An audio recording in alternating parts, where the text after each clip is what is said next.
Hey, Dr. Clark here. I want to explain why iodine supplementation is still a bad idea if you have low thyroid symptoms.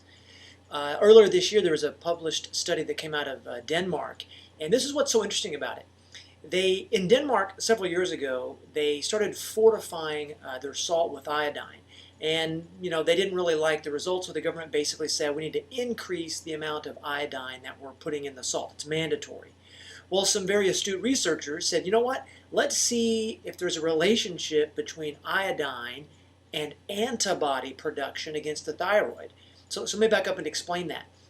For years, there's been well-known information out there that says that when you give people iodine that may be in an iodine deficient area, it very often, in fact most of the time, causes autoimmune attack against the thyroid.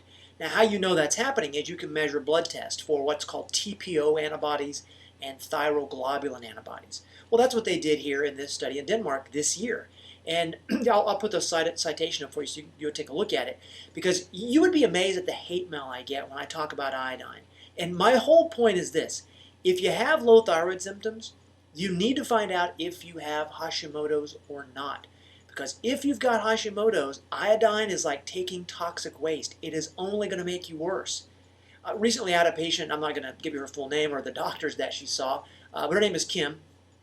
She's 36 years old, and she'd been taking iodine for 7 years. For 7 years, because some alternative practitioner told her to take iodine. And turns out Kim had never been tested for Hashimoto's, but guess, in the last 7 years, she's never felt good. In the last year and a half, she's got worse and worse. Her hair has been falling out, she's gaining weight. And all I did was said, you know what, why don't we just find out for sure if you've got Hashimoto's? Let's find out if you've got these antibodies. Well, sure as heck, she's got them. And it explains everything about why she feels the way that she does. And one reason I'm explaining her situation in relation to this study is this is what happens. Iodine is a huge risk factor. In Denmark, what they found is in the youngest age groups of women, age 18 to 45, they were surprised. They saw a shocking increase in the elevation of thyroid antibodies.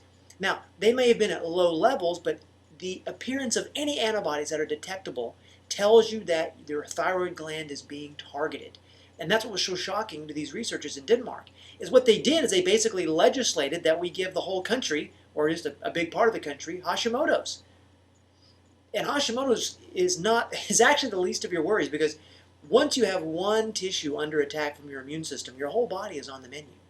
You can now attack your cartilage. You can get rheumatoid arthritis. It can move to myelin. You can get multiple sclerosis symptoms. It can move to the ovaries. You can get infertility and various other polyglandular endocrine symptoms. So I just want to share with you that there's new information. It's coming out all the time. And I really don't want to get a bunch of hate mail about this, or people threatening to kill me and calling me a murderer, because this is the truth, folks. If you've got low thyroid symptoms such as hair loss, weight gain, constipation, okay, or if you're taking thyroid medication like Synthroid or Armour or Levoxyl and you still feel bad, you've got to find somebody to do the simple, non-exotic tests for TPO antibodies and thyroglobulin antibodies. But here's the thing, that's only part one.